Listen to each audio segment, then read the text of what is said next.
सभी को नमस्कार। तृतीय वर्ष भूगोल के विद्यार्थियों के लिए द्वितीय प्रश्न पत्र भारत का भूगोल, और उसमें जो हमारा विषय चल रहा था भारत में मृदा वर्गीकरण, उसके बाद भारत में मिट्टी की समस्याएं, संरक्षण के उपाय।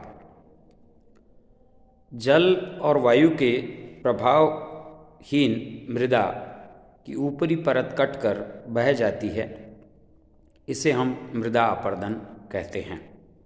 मृदा अपरदन मुख्यतः वनस्पति विहीन, ढालू और कम ह्यूमस वाले इलाकों में अधिक होता है।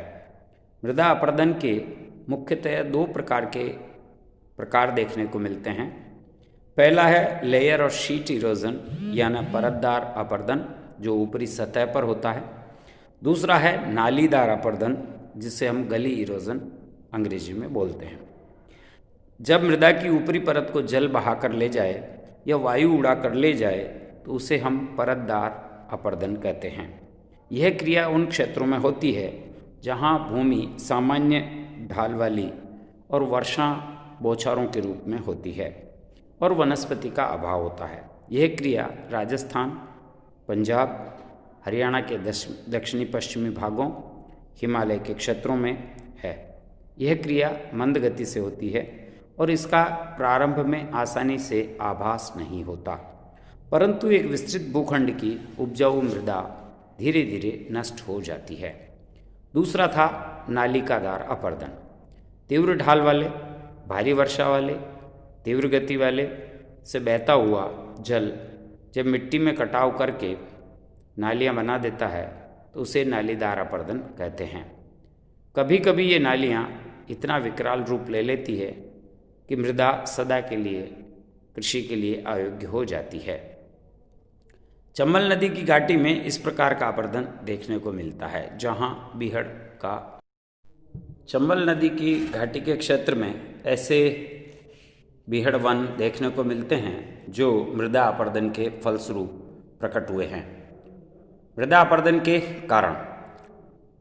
मृदा अपरदन के बहुत सारे कारण हैं, उनको अलग अलग वर्गों में विभाजित करते हुए हम उनके बारे में जानकारी प्राप्त करेंगे। पहला है भौतिक कारक, फिजिकल फैक्टर्स। उसमें से है नदी। नदी तीन प्रकार से मिट्टी का अपरदन करती है। पहला, अपने कटाव के द्वारा खड्ड बनाती है, जैसे यमुना और चंबल ने कछार प्रदेश में बनाए हैं। फिर नदी अपना रास्ता बदलती है तो आसपास की मिट्टी का अपरदन करती है। कोसी नदी कई बार अपना रास्ता बदलती है। फिर बाढ़ के समय में नदी का पानी दूर दूर तक फैल जाता है और मिट्टी की परत को बहाकर ले जाता है। इस प्रकार नदी एक भौतिक कारक के रूप में अपरदन का कार्य करती है। मूसलाधार वर्षा। जब मूसलाधार वर्षा होती है, वर्षा के जल के तीव्र वेग से धरातल की ऊपरी परत अपरदित होकर बह जाती है। यह भी एक मृदा अपरदन का कारक है। भूमि का ढाल। समतल भूमि पर अपरदन कम होता है, जबकि तीव्र ढाल वाली भूमि पर अपरदन की मात्रा अधिक होती है। वायु। शुष्क वनस्पति विहीन मरुस्थल प्रदेशों में वायु मृदा अपरदन का सबसे बड़ा कारक है। वायु द्वारा मृदा अपरदन वायु की गति पर निर्भर करता है। तेज चलने वाली वायु यानी आंधियाँ बहुत अधिक मात्रा में अपरदन करती है। राजस्थान के पश्चिमी मरुस्थल में अपरदन का मूल कारक वायु ही है। समुद्री लहरें। तटीय भागों में समुद्र से ऊंची नीची जो लहरें उठती है, तटीय क्षेत्रों में मृदा का अपरदन करती है। समुद्र में बनने वाले चक्रवात भी तटीय अपरदन का कारक बनते हैं। उड़ीसा, पश्चिमी बंगाल, केरल का तट इसी प्रकार के अपरदन से निर्मित है। हिम नदी। हिमालय के ऊंचे भागों में या बर्फीले क्षेत्रों में हिम नदियों के द्वारा यानी ग्लेशियर्स के द्वारा अपरदन का कार्य बड़े पैमाने पर किया जाता है। मानवीय कारक। वनस्पति का नाश। मानव ने अपने विकास की यात्रा में पेड़ पौधों को समाप्त किया है, उन्हें काटा है, समाप्त किया है, इसलिए वनस्पति विहीन क्षेत्रों में अपरदन की प्रक्रिया तेज दिखाई देती है। पशुचारण। वन पशुओं के लिए चारा भी प्रदान करते हैं। आवश्यकता से अधिक पशुचारण से वनस्पति का नाश होता है और मिट्टी को हानि होती है। कुछ ऐसे जीव जंतु है जो चरागाहों में घास की जड़ों को ख़त्म करते हैं, पेड़ों को ख़त्म करते हैं। उससे पशुचारण प्रक्रिया से भी, उनके खुरों से भी वनस्पति के साथ साथ मृदा का विनाश होता है। कृषि के कार्य से, अवैज्ञानिक तरीके से करने से, कृषि क्षेत्रों के विस्तार की वजह से खेतों की गहन कृषि के कारण भी मिट्टी का अपरदन हुआ है। मनुष्य और जीव जंतु द्वारा, मनुष्य अपनी आवश्यकता के लिए खनन की क्रियाओं के द्वारा, सड़क परिवहन के द्वारा, विकास की यात्रा में उसने भी मृदा का अपरदन किया है। जीव जंतु अपने आवास बनाने के लिए, निवास के लिए, शिकार की तलाश में भी मिट्टी के ऊपरी भाग की हानि करते हैं। भारतवर्ष में मिट्टी का कटाव एक बहुत बड़ी समस्या है।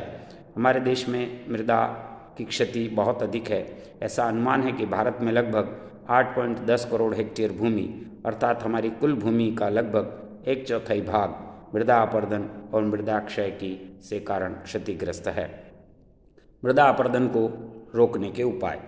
मृदा अपरदन को या मृदा के संरक्षण के लिए हम क्या उपाय कर सकते हैं, उसके संदर्भ में बड़ी विस्तृत योजनाएं बनी हैं, पर क्रियान्विति के रूप में आज भी धरातल पर बहुत कम दिखाई देता है।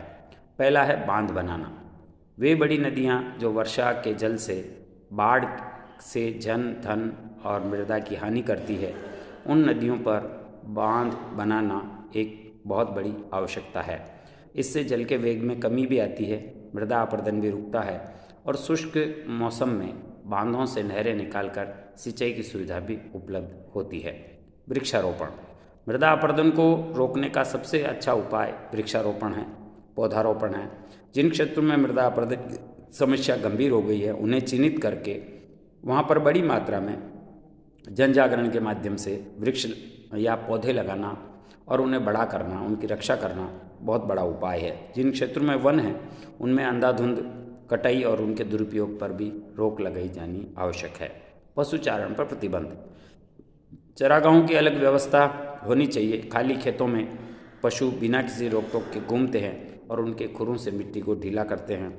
इससे वायु और जो है जल अपरदन में तेजी आती है। तो घास के मैदानों में पशुचारण सीमित मात्रा में और नियंत्रित तरीके से, वैज्ञानिक तरीके से करने की आवश्यकता है। कृषि प्रणाली में परिवर्तन। शस्य परिवर्तन, फसल चक्र प्रणाली को अपनाना, थोड़े समय में उगने वाली फसलों को पैदा करना, स्थानांतरित कृषि पर नियंत्रित करना, अवनलिका को, अपरदन को कम करना, ढालों पर समोच्च रेखा के अनुसार सीढ़ीदार खेत बनाकर स्टेयर्स जो है खेती करना, पर्वतीय क्षेत्रों में समोच्च रेखा पर जुताई करना, पवन द्वारा मिट्टी के उड़ने को रोकने के लिए अवरोध और अवरोध के रूप में सबसे बढ़िया है वृक्षों का, पौधों का रोपण किया जाना। भूमि की पवन की दिशा में उन्हें समकोण पर उनको जोतना। इस प्रकार जो है मृदा अपरदन की समस्या को दूर किया जा सकता है। भारत में परतदार जो है मृदा अपरदन है, वो हमको दक्षिणी भारत में अधिक देखने को मिलता है। नाली का अपरदन नदियों के आसपास के किनारों पर और नदियों के द्वारा देखने को मिलता है। तो मिट्टी का रक्षण, संरक्षण, पोषण हम सबकी जिम्मेदारी है और मिट्टी से ही हमें सभी भोजन की प्राप्ति होती है। इसलिए ये एक महत्वपूर्ण बिंदु है और इस उपायों को जन जागृति के द्वारा हम समाज में नीचे तक लोगों को इसका महत्व बताकर इस लक्ष्य को पूरा कर सकते हैं। धन्यवाद।